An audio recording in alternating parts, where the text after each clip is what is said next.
So, we're sitting outside of our cabin in Gatlinburg the day after our Dollywood visit.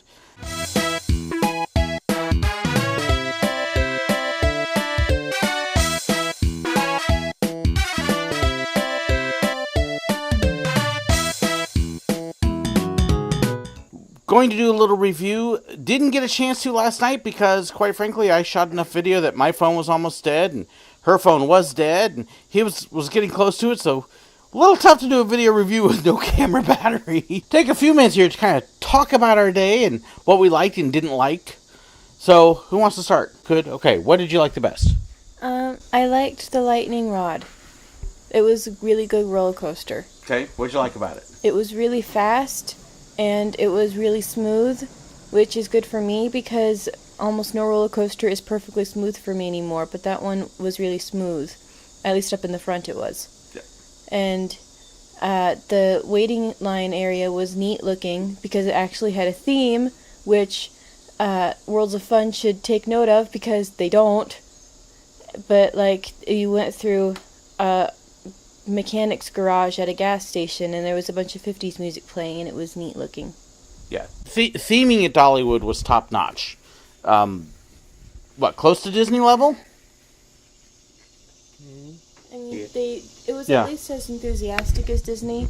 Maybe not quite as well crafted as some of Disney's stuff, but very well done theming. Very well done theming. Okay, so Joseph, hi. I don't know what my favorite part was. Don't tell more than one. Lightning rod, which was cool. That was not what I expected at all. Not that I made really any expectations, but I really liked it, and it was fun. And oh yeah, someone's phone was flying off or something. That was weird. Oh yeah, our second ride on lightning rod. As we're coming over one of the hills, all of a sudden you see this black shape just kind of float up in the air. And if it wasn't a phone, it sure looked exactly like it. It was at a point where we were having negative G-forces, so it floated while we went. And there was a lady afterwards that was very upset talking to somebody else in a motorized wheelchair. And my thought was, why didn't you leave your phone with them instead of taking it on? So, yeah, Joseph got mad at me for being a jerk. Favorite thing.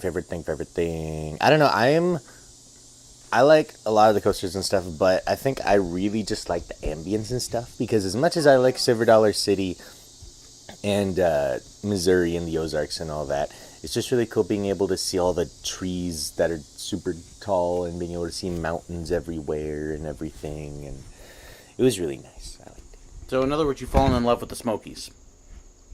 Yeah, but that doesn't take much. Yeah.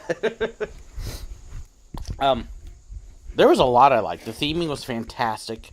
Lightning Rod was incredible. One of my favorite coasters, easy. I can say Rocky Mountain hasn't done a bad coaster yet. And that was just awesome. Not quite as good as Texas Giant, because some people are going to ask, Texas Giant was just insane. But it's up there awfully stinking close. Just a lot of fun. Great park. I wouldn't mind being able to visit Dollywood several times a year. So, we did have the one show that I really liked that Amber was okay with and Joseph was bleh. But anything you didn't like at all? Loading time for the train? Yeah, there's that. And then, I don't know. With Silver Dollar City, I really like Silver Dollar City, obviously, and everything, but they do have the one problem that is they have, like, you know, things that I would have loved to do, but are closed down now, like the big old tower that you can't walk up and some other things. And so at Dollywood, for the most part, that wasn't an issue. Like, I didn't see much of anything that was really closed down and old and run down or anything, but there was one thing that we were showed by a couple of guys we were with that apparently used to be the equivalent of Grandpa's Mansion, but for Dollywood. And that's like my favorite thing in Silver Dollar City, so that was really sad that was closed and I couldn't go to it. It's not really something I don't like, because it wasn't even a thing that was there, but I guess that's what... Yeah, it's a remnant from the days when it was Silver Dollar City, and when Dolly bought in, apparently they turned it into the Dollywood Museum for a short time, but it was their version, and it's up on top of a hill and you can't even get to it now. Okay. The tower he's talking about actually used to be the Water Boggin at Silver Dollar City, and it does still exist at Dollywood. That's the mountain slide winder. This is long walk. Great ride, but yeah, it wasn't. The Tower of Silver Dollar City, yeah, was for that. The big orange girders that are square and color. Yep, that was the water boggin. I didn't like how on the train the engine poured out so many chunks of coal because I wasn't feeling too good when we got on the train, and I had this cup of ice water and it was just full of coal, so I couldn't drink it. And when we were later sitting on the side at this little snack bar so that I could rest, I was lucky that I had finished my fries by the time the train came around again, because then the coal spewed out from the top and it ended up coating the snack bar. So if I hadn't finished my fries, all of the fries would have been coated in coal too, because all the table was. And I think maybe something, I don't know if they could do anything about that, but it seems really inconvenient. Yeah, they can't really do anything about that because it's a coal-fired steam engine, but a couple things I would say that there's anything I didn't like, it was actually tied in with the train. If you're going to ride the train, it is an authentic coal-fired steam engine.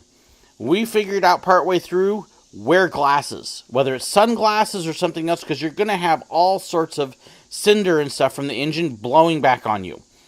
Wear glasses, because otherwise we were hiding our face and covering up, and I'm used to it a little bit from Silver Dollar City's engines, but this is a lot.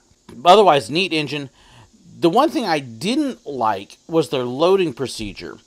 They would actually load the train 15 to 20 minutes before it left, and then you sat on the train, waiting, and waiting, and waiting.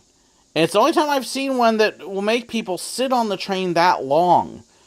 Silver Dollar City, we always loaded it about 2 minutes before we left or so, and that's all the time you need. Most other parks, you load about 5 minutes before you leave. I don't know why they're loading the train that early.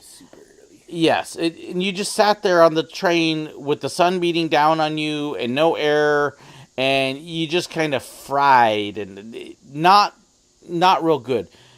So that was my only real criticism of the park, was I didn't understand why they loaded that. Oh, and then Firechaser Express. We did notice that that had a long line, and they were sending some trains out half empty at times. Don't do that when you got a line. Fill in those empty seats. But I think those were our only complaints, though. Yeah, pretty much. I mean, love the park. Fantastic park. Great rides, great coasters. Security at night. Yeah, great atmosphere. We did have one other incident. We were driving home, and it is like 5 or 10 minutes till 10. The park closes at 10, and we realized that we left her purse in the locker inside the park. And so it was a mad dash back to the park. I think we actually pulled up at like 5 after 10. Drove back into the parking lot, drove to the pickup spot, ran over, and of course the entrance gates are closed. So we went over to the exit, and we were able to walk in through the exit, through the gift shop, back over to the locker and get her purse out. So very grateful that we were able to still get in and get it before we're having to wait the next day. If I wanted to, I could have done the secret files of Miss Basically Frankweiler and, like, hid somewhere. Because, I mean, I'm sure they have measures against that, but you could just walk right into the park. It wouldn't be that hard to make up a big, convoluted thing to stay behind at night. Yeah. It was something that I think because the park was closed and there weren't rides open or anything at that point, I don't think they were as concerned with somebody running in, because it was probably like us and having forgot something. I'm sure security is much more strict about people going in through the exit during the day, but it was kind of interesting. There were no turnstiles or anything to prevent us from doing that. Just a couple guys standing there who smiled at us as we went by. One other thing I want to mention, too, that we figured out partway through the day, and I kicked my tail a little bit, is this guy. Dollywood does an all-day photo thing where you can get all of your on-ride pictures and other pictures they take in the park. It's $40, and it covers all of your pictures. We lost one or two on-ride pictures. I think one from Lightning Rod, because we didn't pay for this early. If you buy the $40 all-picture pass, not only do you get all your on-ride pictures, the ones other photographers take, but you can also add on videos, in particular for Wild Eagle. It's $7 to add your on-ride video to it, where normally the video is $20. But buy that early, and then when you see photographers, use them. We walked right past a couple of photographers, and I totally blanked that I had bought this. I went, no, thanks. And this morning got up and went, man, I should have got the picture at the train. Should have got the picture at the entrance. I'm a PhotoPass photographer. I know this. Duh. Otherwise, I loved Dollywood. Absolutely loved it. It was cool. I liked it a lot. It was good. It was fun. The birds were cool. Yeah. They designed it really well. Yes, nice design, especially since they have the loop closed. That was kind of neat to see. Because last time we were there, Tennessee Tornado was the end of one spur, and they just opened up Thunderhead, so there was no back loop there. So that was nice. Nice park. Nice park. Those of you who get to visit this park often, I'm very jealous, because I loved it. Thank you for watching. Hope you enjoyed our little review of the day at Dollywood.